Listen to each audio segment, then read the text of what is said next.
3, 4, 500 opportunities. And because you're applying to so many opportunities, there are so many opportunities available in the market, you will get at least 18 to 20 people coming back to you, and you just convert 2 to 3 of them. Just pick and choose the best of the offers that you have. But in today's market, that scenario has completely flipped, because in both the markets, if I talk about the new projects that are not there, because investors, CFOs, they are very, very cautious in terms of putting money in the market. Nobody want to put millions of dollars in the market right now, only to realize and look like a fool at a later stage, maybe a year later, knowing that the problem could have been solved at a fraction of cost. So people are cautious, they're not putting money in the market. And at the same time, replacement hiring is also not happening. I mean, I see a lot of people who had a team of 10, 12, 13 people, and their team is half. They're delivering the exact same amount of work that they used to deliver before. Right. So it is a double whammy. I mean, from both sides, the market is absolutely squeezed. And this is exactly the reason, like you mentioned as well, clarity is essential. Unless your resume, your LinkedIn profile, your cold outreach is not speaking the exact thing, the role, the domain, the kind of type of organization that you're targeting, and the type of location that you're targeting, if you're not focusing on these 4 specific topics, it's going to be difficult out there in the market. Yeah. So that's pure play from the clarity point of view. Then the second part basically comes is your personal branding, and the reason for that is once you navigate through the mid-career professional part, then comes the leadership part of your career. Okay. In mid-career professional, what you need is that sense of clarity, that domain expertise, and your team management skills. But at CXO level, of course, you need to have all of those things. But on the top of that, what is your reputation? So what sort of reputation you have? That also matters a lot. So example is, I'm building an AI based career platform called as meracareer.io at this moment. And if I want to hire a chief marketing officer for the same role, and if you were to recommend me a name, the first thing that I'm going to do is I'll go to Google and search. That name is not giving me any significant results, no news mentions, no business magazine articles. There is a strong chance that whoever you have recommended me to, he may have done really good work internally, but outside nobody knows him. His work is not really that impactful that it has made headlines at the ecosystem level. That is where the problem is, because hiring at a leadership level means sending signals as well, that I am hiring these kind of people. That means my business is very, very strong, right? But that level of reputation you can't build overnight. Right. So you need to make these small stepping stones from today itself, so that at a later stage, after 3 years, 4 years, 5 years, when people are searching for you, your name is available out there on internet. So both of those things, the clarity part for today, short term, as well as the personal branding part for the long term, both of these are absolutely important. Yeah, absolutely. And just, very important points that you have highlighted. But one thing I would just add to the personal branding part, one other reason that I feel a lot of people are coming, in addition to the fact that, maybe 3, 4, 5 years down the line, they want to have significant presence on different platforms, is that even right now, the job portals are getting extremely crowded. Every job is getting 3 to 4 times number of applicants that it used to 5 years ago. Right. And you can't depend solely on portals to get the type of visibility that you earlier get. Like, to your point, if you applied to 300-400 roles and you got like 10-20 callbacks, today that's not happening. You could apply to 1,000 roles and that's not necessarily going to happen for you. So you have to find other avenues, and personal branding happens to be one of them, where you attract inbound leads as opposed to just reaching out to recruiters and hiring managers as well. So very valid point. Spot on. Absolutely true. I've seen, so the people that I coach, earlier, most of the people used to get most of their opportunities via job portals. I'm not taking anything away from job portals. They are specifically made for people getting those jobs. But the problem is, job portals sit at the bottom of the hierarchy. If I look at how people typically hire, I'm saying this based on my own experience as well. Top of the funnel that you have is the internal joining portals. in all likelihood, if I find a right kind of candidate within my organization itself, I'll probably hire that guy over everything else. When I don't get a person from my internal, organization, then I go a step down, which is basically, my referrals. I'll go to my colleagues and people with whom I've worked. I tell them that what sort of people I'm looking at. If you have anyone in your mind, please let me know. I would be happy to interview, right? And then basically comes your job portals or the everything else that we have. And when we have lesser opportunities, most of the jobs get filled at the top of the hierarchy itself. There is very less that is left for the job portals, right? So which is why that personal branding, you people knowing that you exist in the market specifically for us, a specific kind of a positioning statement is absolutely important. Yeah. All right, great. Now that we have teed up the conversation, let's just quickly do a round of intro. I can go first. For those who don't know me, Yeah, sure. my name is Arjun, and I'm the founder of Pivot. So I worked in New York when I first started my career for about 7-8 years, and worked in primarily HR consulting, advising Fortune 500 to high growth stage startups on various people related, and most importantly leadership development and leadership incentives related topics. So that was a very exciting experience. Worked with a lot of boards and CXOs on that. Then I moved back to India in about 2018, focusing on leading one of the verticals for a large HR consulting firm called Mercer.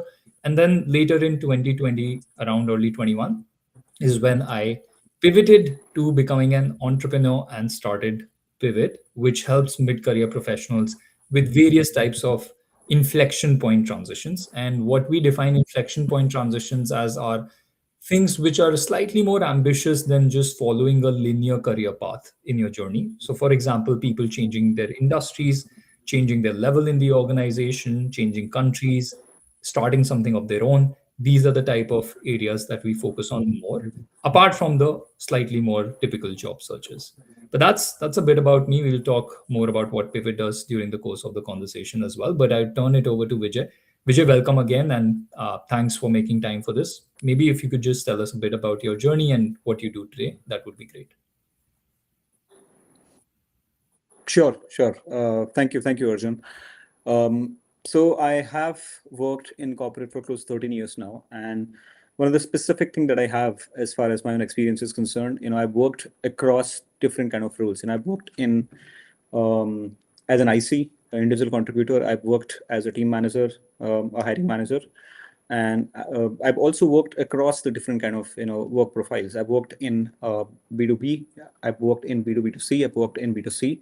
I've also worked in a service-based company, got stuck there for a while, and then I did my MBA from IIM Udaipur. Post which, of course, that is where the real paradigm shift that happened as far as my own career, my own thinking was concerned.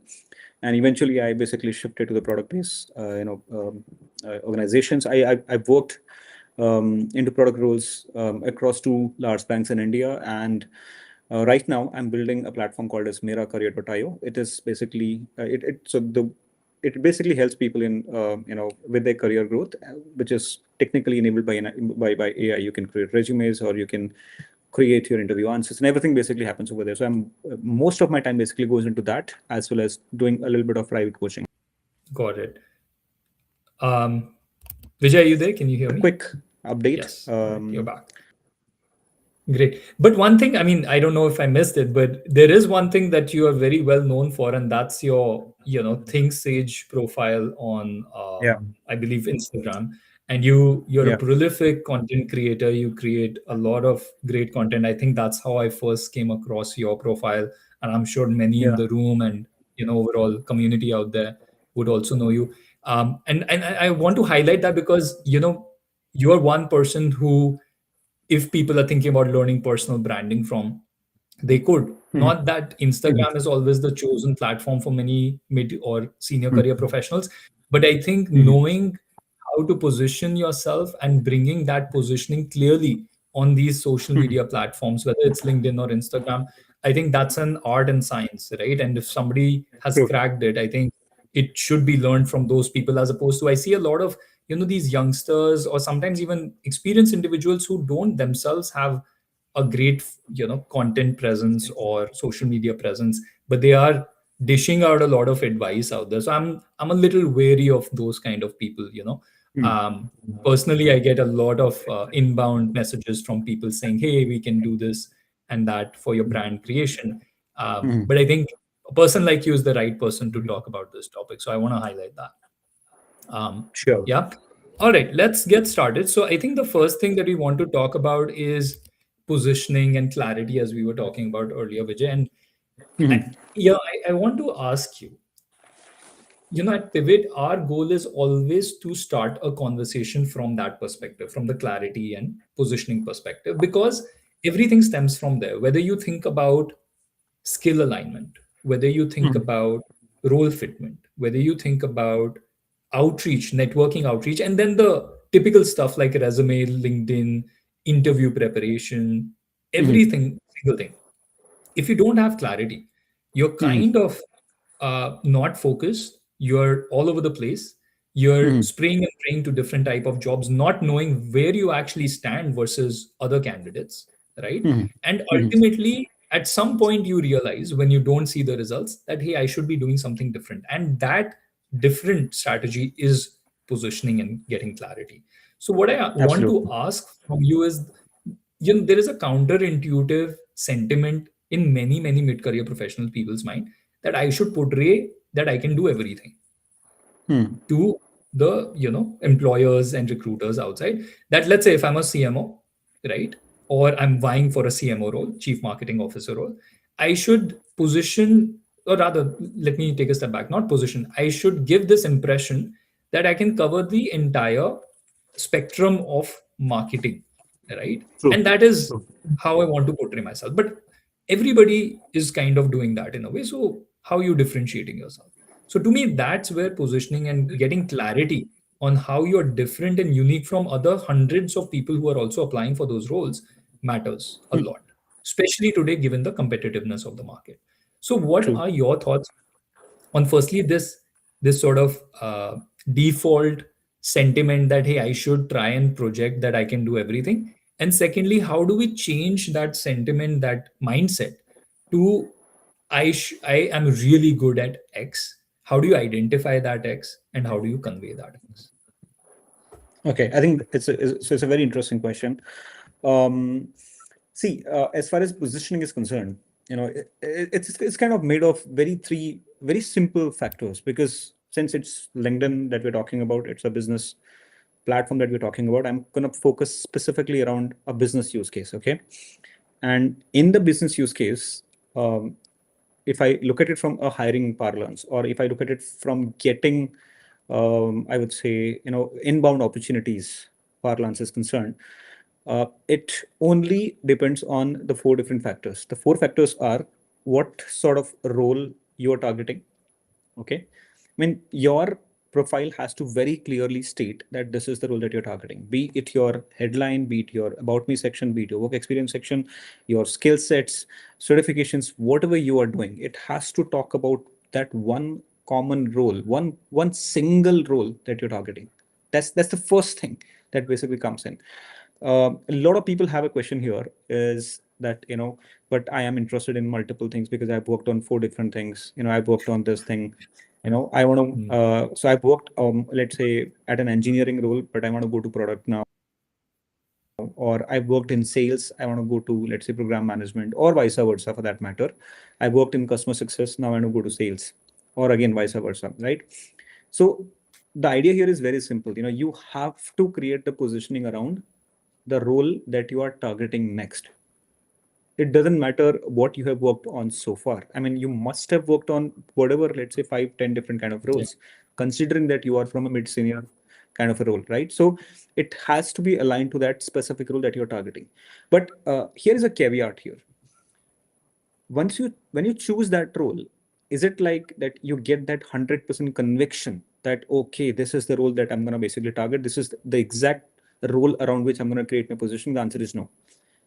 Most of the time it is 70-30 or 60-40 kind of thought process. You'll always feel like missing out on the things that you already know, right? Because when you're working in organizations, it's not that you've just worked on one thing. I mean, there are other horizontal things that you worked upon, and it's not easy to kind of leave those things behind.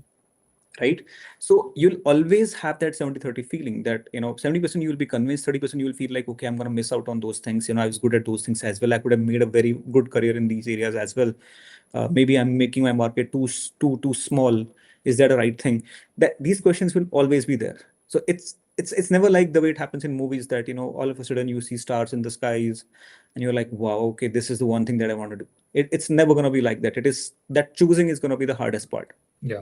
Okay.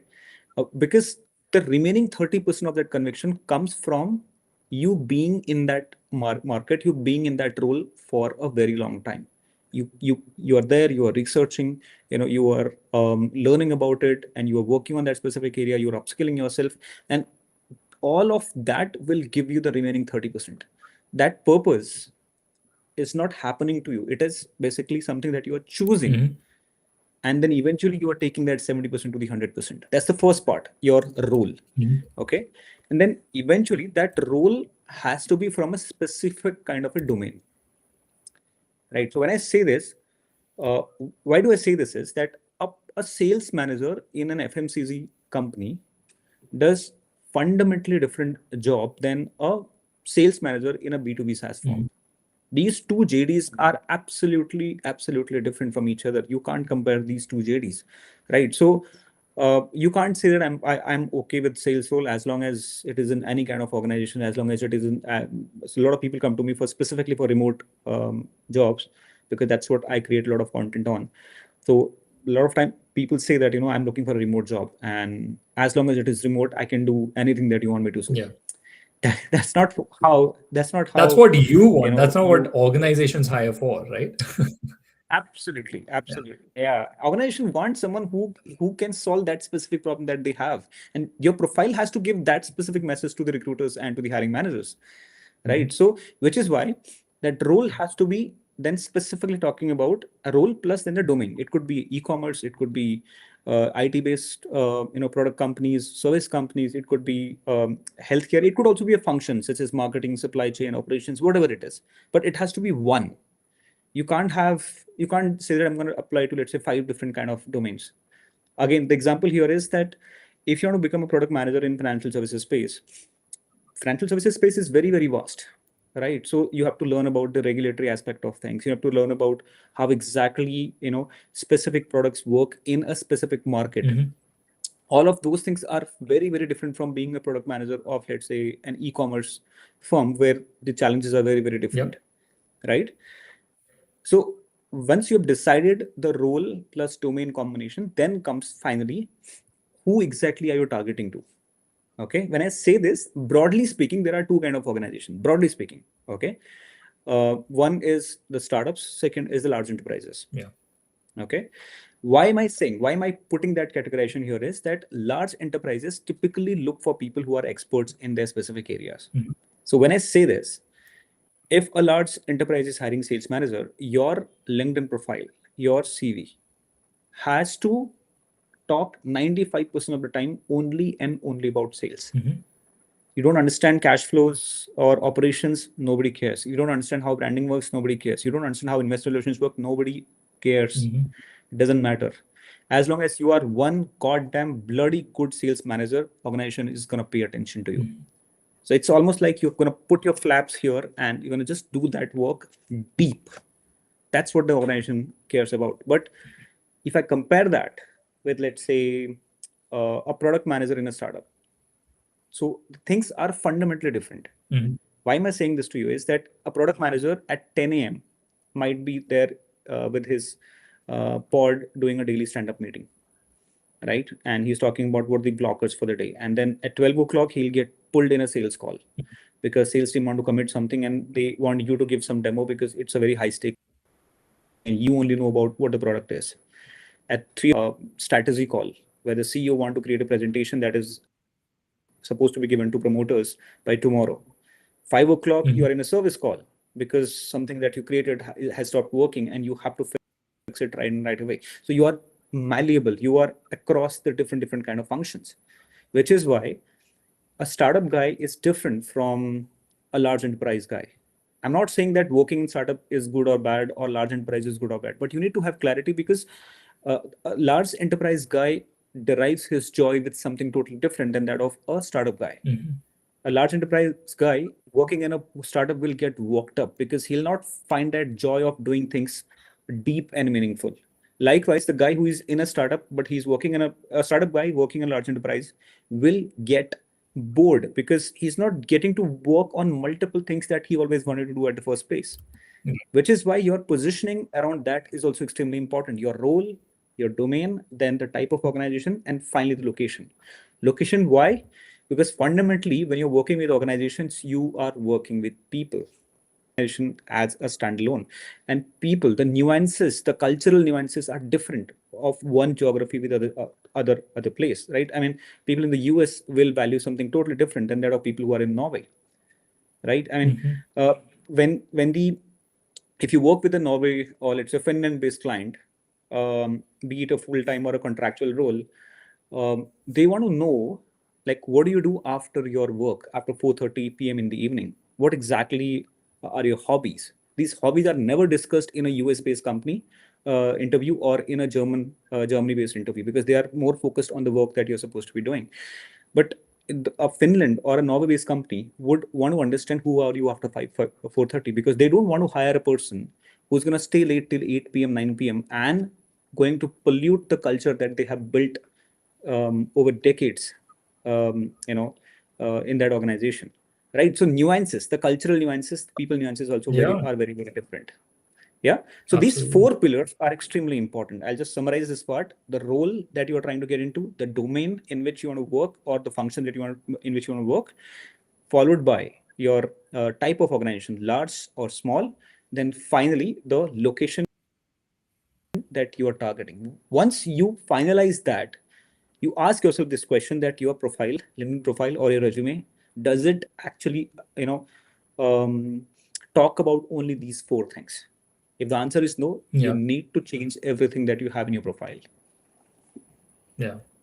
Wow. No, that's very well structured. I have thought a lot about this topic very often over the last 6 years or so since Pivot.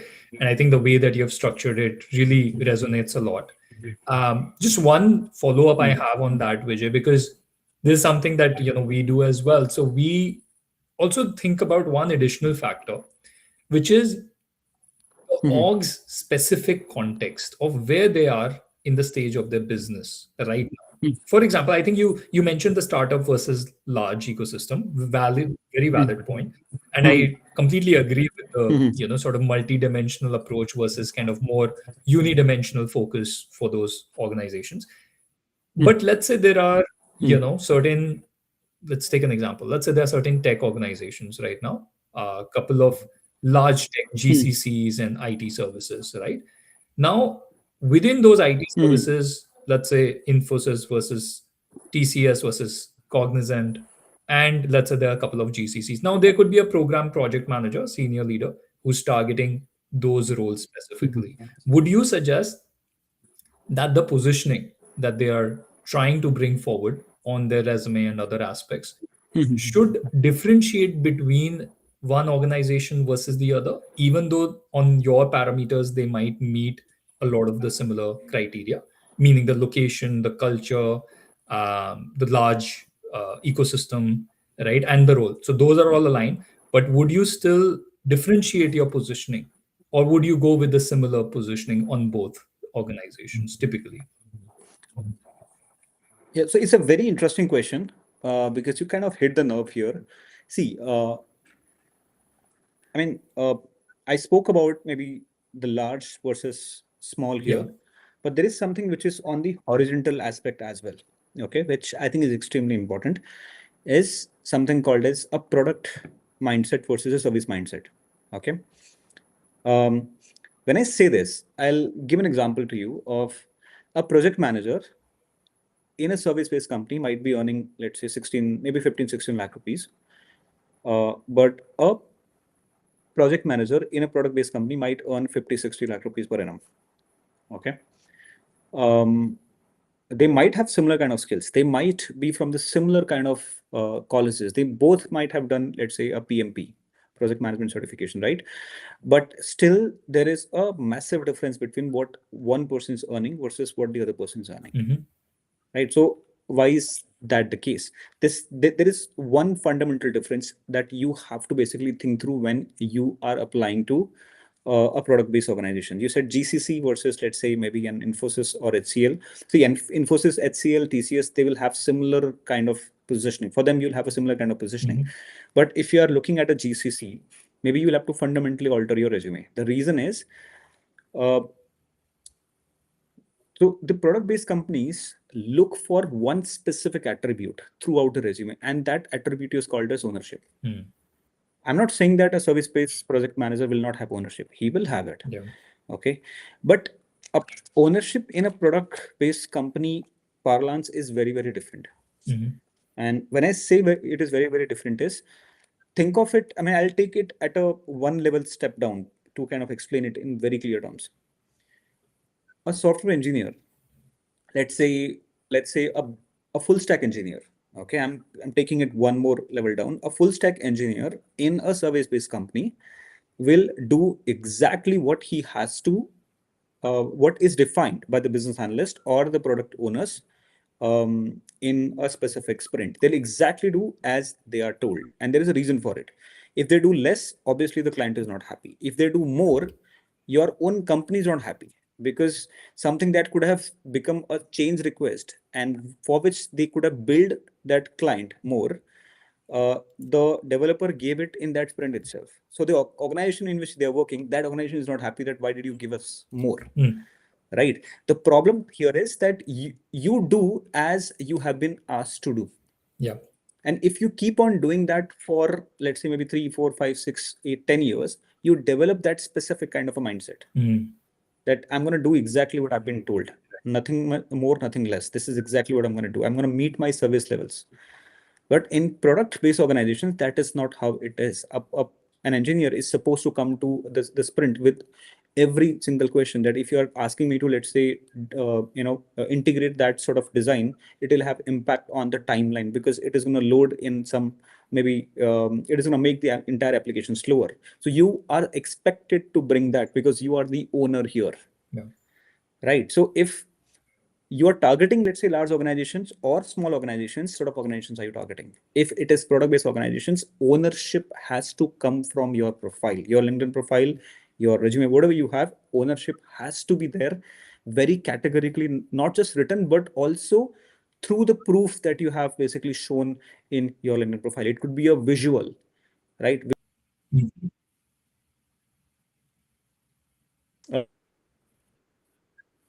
LinkedIn links, external links that showcases that you have brought in impact, not just claiming that you've done something, right? So all of those things are extremely important and they play a very, very important role. Yeah. Thanks for highlighting that. Just one last thing on positioning, Vijay, and then I think we can move on to branding because I know people are probably itching to know more about that, especially from a person like you. But can you give an example, perhaps, where you might have either worked with somebody or it could be your own journey, where you saw a clear difference in the before and after positioning, sort of a thing, like before it was X, or maybe it was not there at all, it was kind of very generic or whatever, and then you worked with that person, or it could be any other example you have experienced, and that made a difference in the outcomes. Can you walk us through that kind of an example, if anything comes to mind? Sure, I think that's a good question. See, I mean, I worked with someone who had, I would say, worked in a public sector bank for close to 10 years as an operations or a branch operations manager. Okay. And when he basically came to me, he had left the organization because of whatever he had the problem with. But when I looked at his entire profile, the problem there was, he had a resume that talked pure play about banking operations. Okay, he had a LinkedIn profile which talked about how basically he has worked in a government organization, but what he was sure of is that he doesn't want to work in a bank kind of a structure. He want to work in something different. And when he was applying for opportunities, he obviously did not get a lot of interview calls because it was very obvious, right? Because if you have a profile that talks about something totally different than that of what the company is looking for, there is always a problem. We will not find the opportunities. To help him a lot is first understanding what is it that he want to do the most. Does he, does he really want to, let's say, work full time in an organization? First of all. Second is that if yes, then what should be the role to start with? If no, then what exactly should he be creating his profile for? And in that process of doing that research around, what we understood is that this person is more around personal finance. Okay, and for personal finance, that is where the entire point came in, that he had a lot of background around guiding people, but there is no like certification or specific area around where he can tell people that this is because I am so and so certified, you can take my advice or my opinion. And in that process, once he identified that this is the specific thing that I want to do as far as my future is concerned, so instead of blindly applying to all different directions, what he did is that he started voluntarily guiding people by putting up a simple free calendar. Took these like 50 some 20 25 around odd these one-to-one sessions of people, guided them in the process, made his entire pitch much better. In parallel, he realized that there was a gap that he had to fill in, which he filled through doing a certified financial planner course certification, and that eventually led him to becoming a full-time personal finance guy. His mind was in 3-4 different directions. His LinkedIn profile was exactly the same, pure play banking operations. If I look at his profile now, I can just say in just 3 to 4 seconds itself that this guy is a personal finance guy. If anyone needs help, he has to go to this person. I hope this helps. Got it. Yeah. Yeah, no, absolutely. Thanks for sharing that. It's always, I think sometimes when we share sort of the abstract pointers, it's always good to kind of contextualize and ground them into an actual case study. So I think that was really good. The other thing, which obviously is the main focus of this conversation, is the personal brand aspect. Now, I want to structure that a little bit, Vijay, and I'm sure you have thought about it deeply, so you'll structure it in your own way. But the way I think about personal branding is, number one, that it's not necessarily mandatory. There are certain things in job search and kind of career transitions that you have to do. You can't accomplish that transition without doing it. Personal branding is something which is more of a voluntary thing. And if I see the last 10 years, there's been a humongous paradigm shift on how people think of personal branding, from something that was considered like cringe activity, only a few people who are very desperate to talk about themselves and hog the limelight and so forth, they are the ones who are doing it, right? And it was almost frowned upon, especially in the West, even more so, because I was in US when those things used to happen.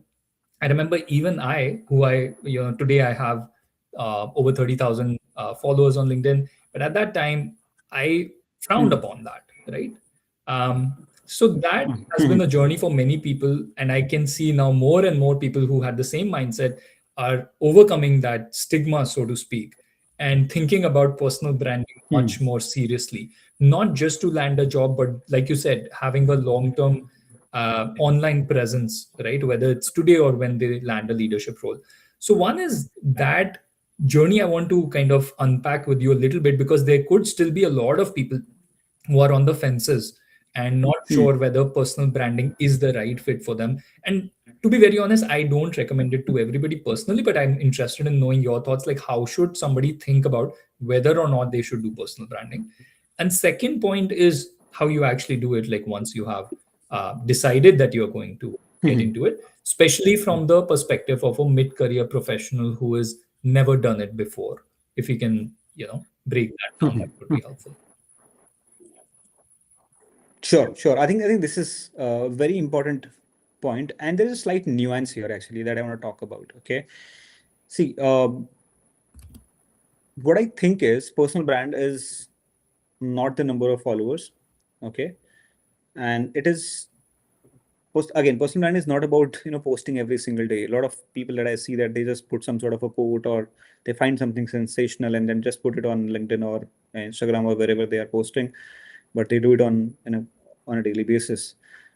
Or it is not even, I would say, putting up some sort of a motivational quote because they saw that somebody posted a motivational quote, and people are reposting that all over the place. So it's things, all of these things. The followers might be, I would say, a byproduct of you having a very strong personal brand, but the number of followers is not a personal brand. Personal brand is what you repeatedly talk about. That's the most important part of it. Okay. And when I say what you repeatedly talk about, then eventually when you're talking about it, you also have to repeatedly demonstrate that. Yeah. And then finally, that is what people associate you with. Okay. So I've seen a lot of incredibly talented people who might have just, let's say, 5,000, 10,000 followers. And I would any day rely on them to deliver on something which is what I need help with, over someone who has maybe, let's say, 50, 60,000, or maybe, let's say, 100K followers. Right. And that is what a true personal branding is. But what we need to understand here is that we need to understand what is the objective of creating that person.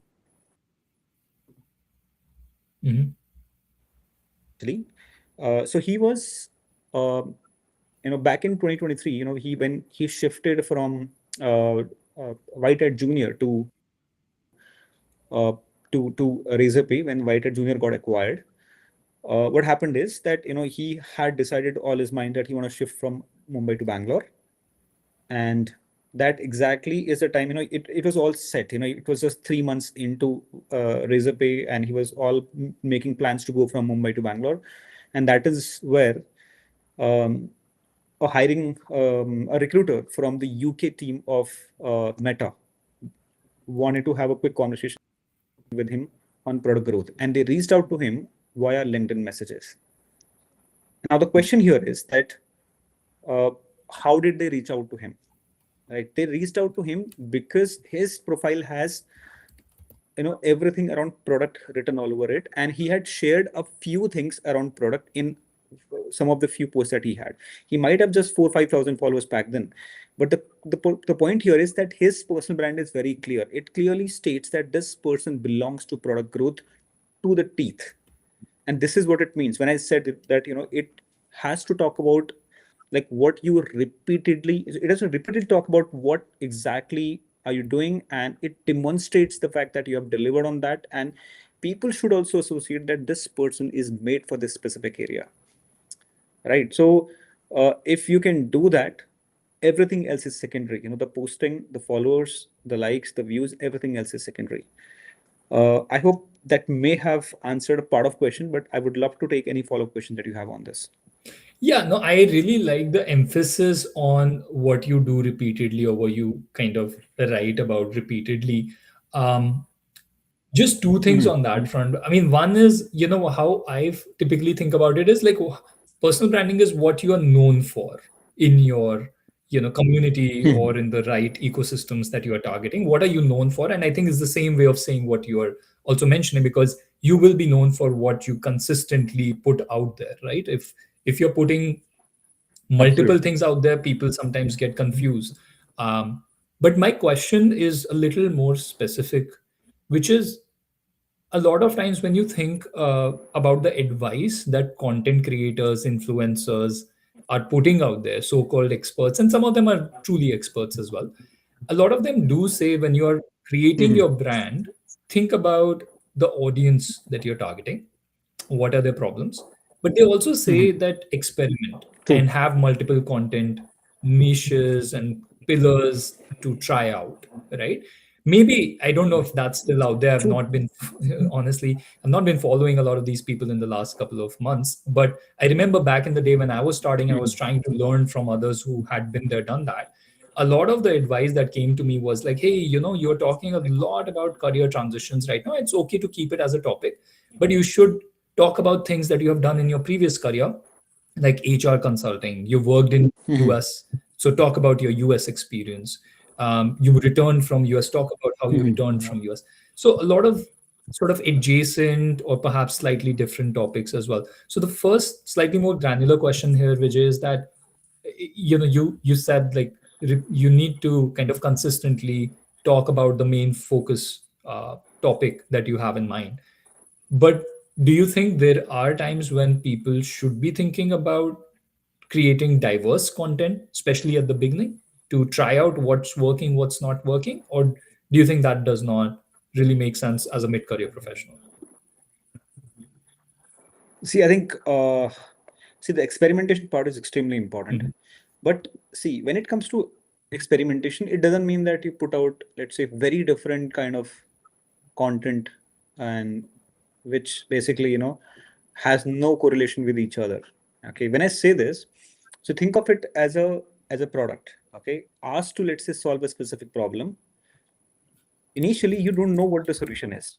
So what you do is that you basically go out there in the market and you look at what are the problems, and then you build hypothesis basis whatever understanding you have. You build, let's say, maybe 1 2 3 4 hypothesis, and depending upon whatever you think is gonna maybe click, you basically just try to build for those hypotheses. Now there are 4 hypotheses. Let's say there is a chance that maybe just one of them works, or let's say none of them works for that matter. Okay, so what you do is that you keep on finding till the time you have found that one solution that takes care of the problem that is there out there in the market.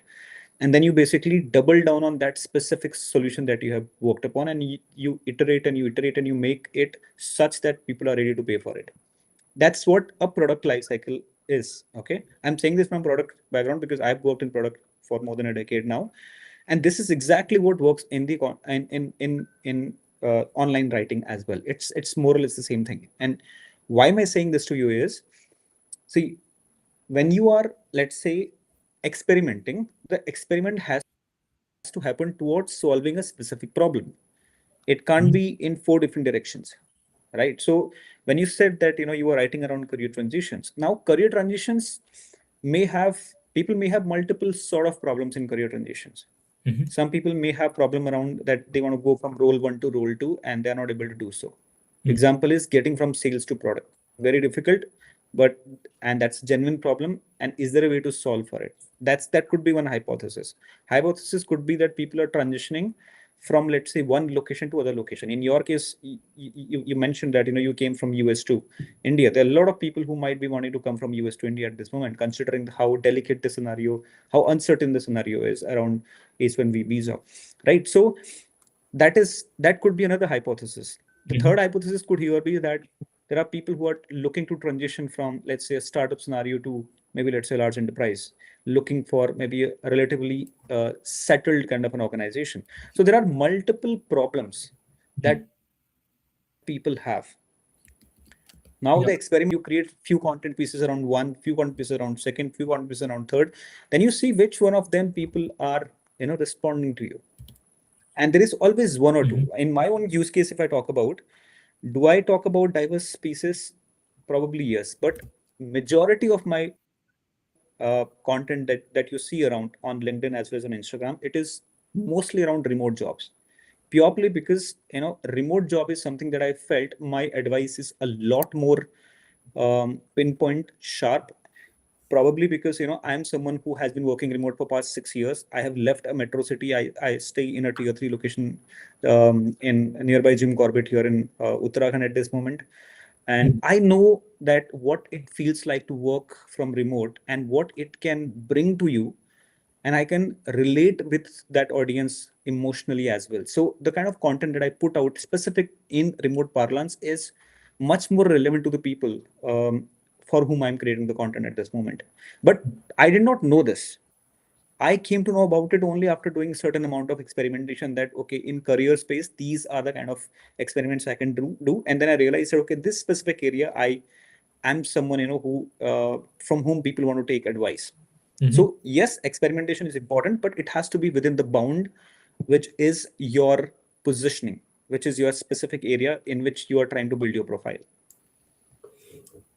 I think that's a very balanced take. It makes a lot of sense. Kind of how you experiment with the various type of formats, approaches, maybe even sub niches within the Hmm. larger niche, but sticking to a core problem. You know, there are a couple of questions coming up, Vijay, in the chat. Maybe we can take a couple of them before we wrap up this session, if that's okay with you. Some of them are very Yes, much yes. related to exact topic that we are on right now. So I thought it'd be timely to take it up. So one is Mhm. just actually put it up here so you can see as well. So one is, what if you still have interest in multiple verticals? Would still having a diverse content be a roadblock? Interesting question. So let's take an example here, right? Vijay, like let's say somebody, I'll take my own example because best is to talk about yourself. Mhm. um, I do have diverse interests, right? Career transition being one of the focal Mhm. points. Within career transitions, like you said, it can be broken down into geographic transition, role transition, industry transition, level transition, starting your own thing after Mhm. corporate transition, multiple. So that's one type of diversity that I would say is, housed within the umbrella topic. So that's one. And the second is, Mhm. we are all multi-dimensional people. I love talking about, let's say, cricket. I love talking about mentorship. I love talking about Mhm. cultural nuances of different places because I have lived in multiple countries, and I can go on, on other topics, which are, I wouldn't say these are all completely disparate, unrelated topics. Like sometimes there could be some connection as well. Like for example, I could draw a cricket analogy, talk about positioning, Sachin versus Dravid versus Dhoni positioning, right? Mhm. So my point here is, how this question from that we have on the screen right now, how do you navigate multiple dimensions of your personality if you are Mhm. trying to build a personal brand? Do you sort of keep those things away, saying like, no, I'm career transition expert, I'm only going to talk about this type of career transition problem, and within that I'll create different types of content, experiment? Or no, I can, do a bit of more playful stuff, or go outside my core niche from time to time. Interesting question. See, uh, as human, we'll always have multiple interests. I cannot see anyone who says I have one singular interest and that's all I'm gonna do. Okay. Example, I mean, this is that true with those people who have been exceptionally successful in one specific area. And example is Einstein. He is the best physicist out there in the world. Maybe, probably, the best of, I don't know, maybe of human history, probably. But he is a great violin, player. He plays violin, throughout when he was there in Princeton and wherever he was. Okay, and that's how, I mean, I can give you countless such examples. Okay, so the question that we need to ask here is that we might have, let's say, 4 or 5 or 6 different interests, but we don't have to necessarily monetize all of them. The one that needs to be on LinkedIn has to be the one that we are absolutely serious about monetizing. Okay, and that's something that we need to think through. In my own use case, I love reading a lot about, let's say, science fiction. If I talk about my own personal interest, I probably know everything about Game of Thrones. I've read literally all the books. I've literally read prequels. I've read the stories and theories and everything around. But would I create a content, or let's say, would I talk about it? Would I create a specific channel, dedicate my, let's say, 5 6 hours a day on that specific area? The answer is no. I Hmm. would do that for the love of it. But if I talk about monetizing, if I talk about, let's say, making my LinkedIn profile such that for which I want to get inbound leads, for which I want to get paid, it has to be career coaching. It has to be, uh, the part which I want to associate myself for on LinkedIn, on business part of things, Mhm. right? People might have multiple interests, but you need to be very, very careful, very specific around what sort of profile for which you want people to know you. Because Hmm. I'll give a more nuanced example. Maybe it'll take around 30 seconds. If there are two fitness coaches, I give this example a lot in my webinars, so I'll give it here as well. If there are two fitness coaches, fitness coach one tells me that, hey Vijay, I am a fitness coach and I would love to train you for 1.5 hour every single day, and I'm going to take 3,000 rupees for the same. Okay. Then the second guy comes and he says that, hey, my name is X and I'm a fitness coach and I would love to train you for 1.5 hour. And I am a fitness coach who specializes in helping people who are in their mid 30s reduce their visceral fat. But I charge 5,000 rupees. I'll probably go to the second guy because I know that he has literally picked up the problem that I have. Mm-hmm.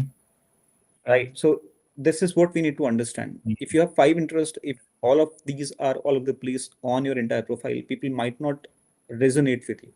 They'll always go to the person who says very clearly that this is one thing that I associate myself with. Yeah. I think that's very valid. Just in the interest of time, I'll take another question here. I think one question which I'll just quickly show, but I think you've already covered it through this last one. Unless you want to add any other points, is there a way to be able to be a content provider as a jack of all trade on LinkedIn and still be able to stay relevant for your followers? I think it's similar, right? Like basically talking about multiple things, and I think you've already clarified that. Is there anything you want to add on this, or should we move on to the next one? A small nuance here. See, when you're starting your, let's say, content journey, then you have to be very specific about what are you trying to talk about.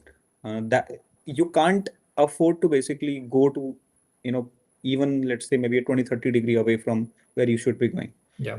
But then there are stages.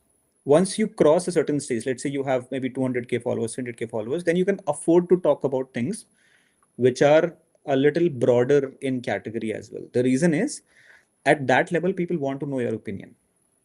People want to know like what this guy has to say about this specific topic. They want to know because inherently this is how we are. Ultimately it is social media. People want to know our opinions as well. When I was creating content, when I had just 10-15,000 followers on Instagram, I used to just purely talk only and only about interviews. But nowadays I give my opinions on multiple topics, mental health, a lot of things around, because I have around some 860K followers on Instagram, and people want to know what are my takes on specific topics. And in fact, I remember when that Delhi protest happened, a lot of people wanted to know my opinion on what exactly do I have to say, even though that has nothing to do with my niche. Yeah. Right. So there are stages as well. If you are at that stage, go ahead, you give your opinion. But at the start, if you are at the start, you have to stay specific to the positioning statement that you have defined for yourself. Right. Valid. Let's move on. This one's slightly longer, so I'll just quickly read it. And this person is saying, I can have a single LinkedIn profile, one for personal interest where he or she wants to help students in college to be career ready along with AI. Second is professional interest to create awareness about solutions on marketing, data, infrastructure, and AI transformation for marketing professionals. Interesting. How would you suggest this person go ahead based on whatever you sort of shared as the mental map or kind of the framework to use for structuring your brand? Would you say that this person should delve into both? I'm guessing not, but how should they decide what to focus on? I think my answer still remains the same here. It's almost like putting your 2 feet in 2 different boats, which are going in two opposite directions. Yeah. So the problem is that you would not be able to do either of these correctly. I mean, when you post something on LinkedIn, the LinkedIn first gives that post to some certain followers of yours and some certain non-followers. Okay. Now, depending upon how these people are interacting with that post, LinkedIn will show it to more number of people. If let's say you have two completely different niches that you're talking about, you will never be able to reach to a certain number. The reason is that, in general, the interactions on your posts are going to be much lower because most of the time it will go to the people who are not interested in listening about that. One day you're talking about something and people are very much interested, and very next day you give them totally different stuff. They're like, you know what, this is, this is not something that they want to hear about. Right. So even if, let's say, you are doing a lot of hard work, you're trying to do everything in your capacity to kind of hold, you will still fall flat on your face. The reason is, they are going in two different opposite directions. So you have to pick one. This is the reason I said at the start of the conversation, picking one is the hardest. It almost feels like you are losing out on something on which you feel that you are really good at. It's always 70 and that 30. But what you need to understand is that that 30 will only come when you give your 100% to the 70% that you have chosen. That 30% will happen, that because you have chosen it. It will not come to you automatically. Yeah. No, this has been very insightful, Vijay. I think a lot of the questions that we got on personal branding was, I'm glad we brought it up because it seems like a lot of people were in that boat of, hey, what should I be creating content around? And can I diversify or talk about specific areas? I think the way you structured it, even though it's a gray area to some extent, I think the way you structured it and you validated your opinion in a very, very thoughtful manner. So I think it should resonate with a lot of people, hopefully, out there. Kind of clarity and focus before you start diversifying and talking about, various Yeah. things. Any other aspects, Vijay, just kind of, you know, open question to you. Is there any other aspect of personal branding which we have not covered, like specific do's and don'ts that you frequently see in your work, in your, like advisory, coaching business? Is there anything that you would like to highlight? Okay. I think so. There's one thing, if I would talk about, that one thing would be, see, the problem with personal brand or creating content or even applying for jobs for that matter. Right? I mean, the principle remains the same, and the problem here is that, I mean, inherently as human, very, I would say, the moment I start writing content, I want more people to see it. I want to have, let's say, 10,000 followers, 100,000 followers, or if I'm looking for jobs, I want to crack at least 2 offers by 30 days, 60 days. That is how inherently we are. Okay.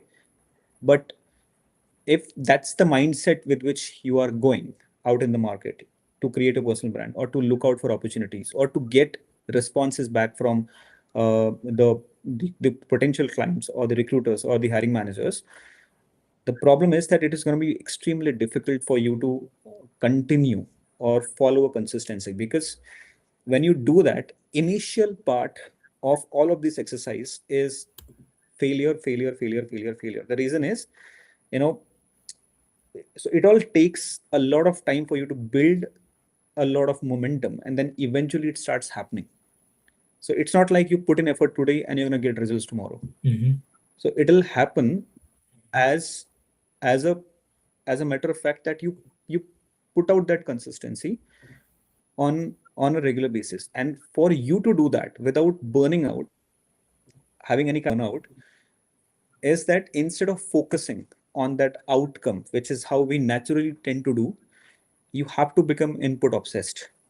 Okay. So focus has to be only on defining what is my goal for the day is. It could be, let's say, putting out that one post, or it could be, let's say, reaching out to 5 different peoples, or it could be, let's say, applying for, let's say, 5 different jobs via different portals, or it could be, let's say, 30 minutes of calling, or all of these.